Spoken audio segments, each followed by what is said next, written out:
Johnny Mac with your daily comedy news. Seth Meyers joked about the name of the Omicron variant. He said, thankfully, scientists, being the cautious, measured people they are, have given it a totally benign and not at all terrifying name.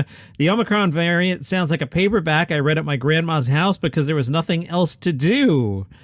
And it's the last daily comedy news of the year. I am glad that I typed Pete Davidson into Google because, boy, did that fill up today's entertainment calendar. From People magazine, Pete Davidson did not disappoint Miley Cyrus. Pete did indeed show up to rehearse for tonight's big New Year's Eve show on NBC with Miley Cyrus and Pete Davidson. Miley took to social media and wrote, "He showed up."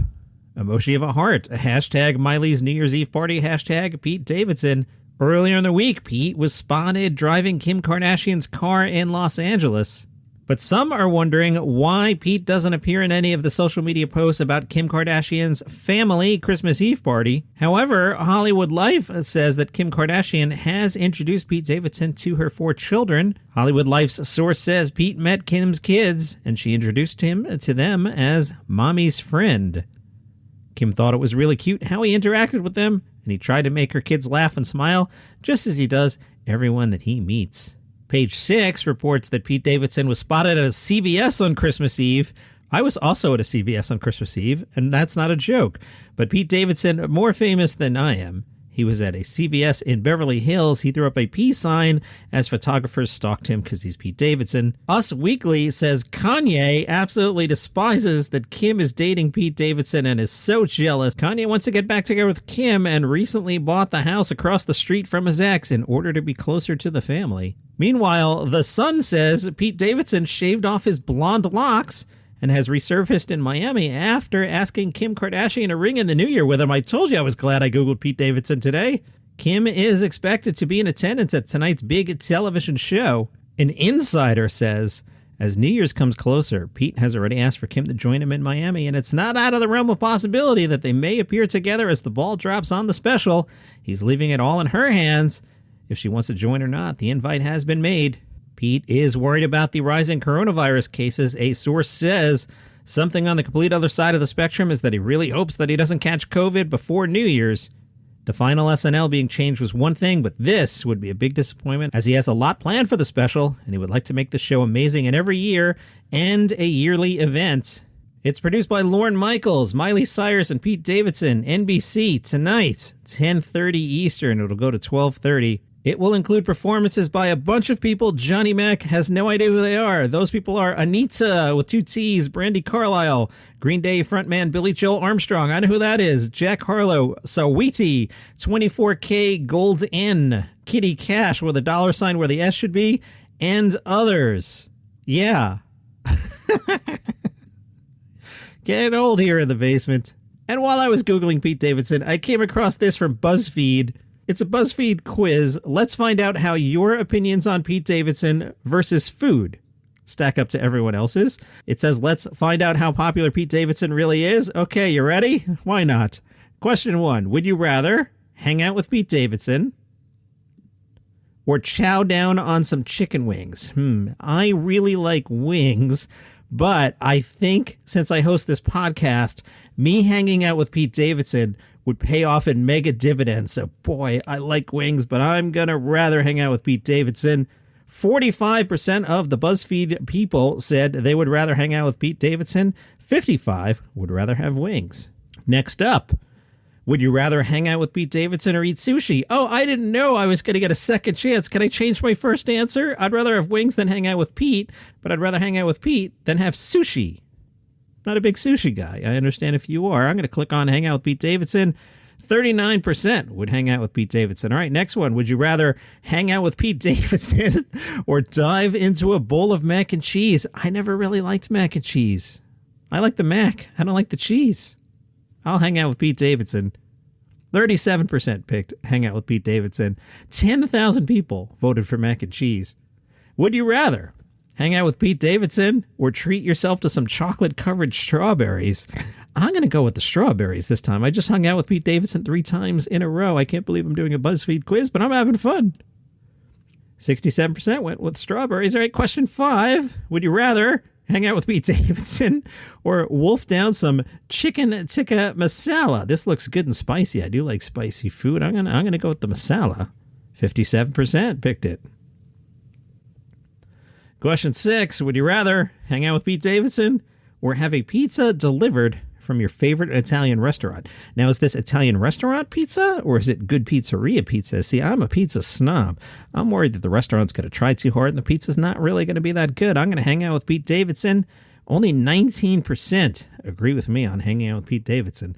Number 7, would you rather hang out with Pete Davidson or dip some crispy chicken tenders in your favorite sauce? No brainer to me. Chicken. 72% of the audience agree with me.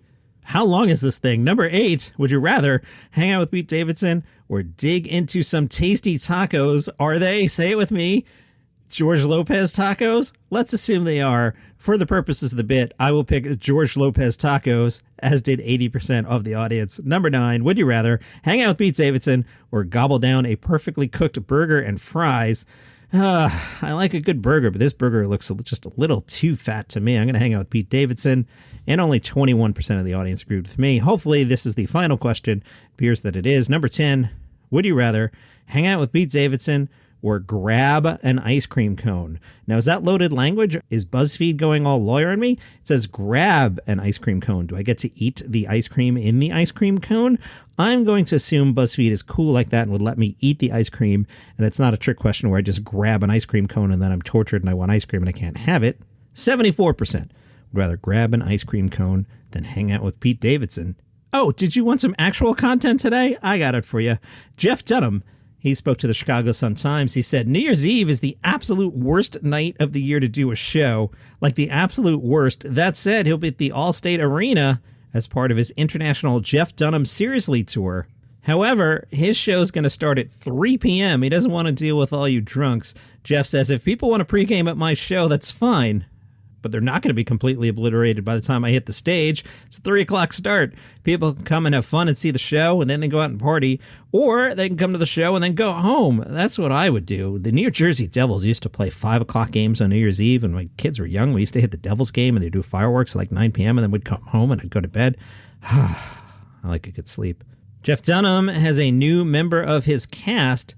It is a character that goes by the name of Earl, U-R-L.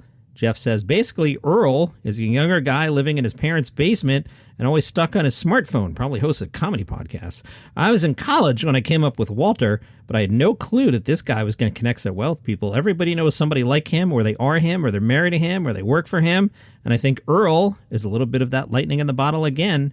Jeff says, I would hate to be somebody brand new in comedy right now because it's tough out there. I have a great fan base and they know what I do, but yeah, I've had to change. I think it's caused comedians to have to think a little harder and be a little more creative and to tiptoe a little more carefully through the landmine. Political correctness and comedy are not good bedfellows, but as a comic, you're supposed to push the envelope a little bit. You're supposed to make people think a little bit. And so when we're talking about being politically correct, we've suddenly wiped away a whole lot of subjects or ways to approach them. Now, the Chicago Sun-Times goes out of their way to mention that at that point, Jeff Dunham paused for a moment before continuing, saying, everybody's well aware of the subjects and the subject matter and where you can go. And I think every good comedian, no matter what moment in time that you're living in, if you're good at your craft, you know how far you can push those boundaries. Push it just enough to make people laugh and just enough to offend maybe a couple of people in the audience, but that's about it. If you're offending 40% of the crowd, then clearly you don't know your audience or your craft. After the show, he's hopping on a plane to catch the family. He says, I have 6-year-old twin boys, and I have a feeling my wife and I will be doing what we do every weekend night that I'm home, and that's going to bed early. Amen, brother. From the Boston Globe, Tony V is doing 2 shows at Giggles. He's on a bill with Lenny Clark and Johnny Pizzi, and he says, I believe it's a necessity, and I think it's the right thing to do. I think if you can do it properly and safely, then it's a needed thing. He is speaking of comedy on New Year's Eve. Tony V says the telling is in if people show up. I know the last couple of weeks, some of the clubs have been on a little slower slide. Yeah, I didn't go to trivia this week. I just was like hanging out in a brewery, answering trivia questions. You're begging for COVID, so I'm just hanging out in the house. Tony V said, I don't know if it's because of the season or the worry about the variants. It's hard to predict what kind of audience any show might get. He says recent shows didn't feel all that weird, except at one point I found myself sitting in the wings with a mask on, avoiding people. But once we got on stage, it was fine.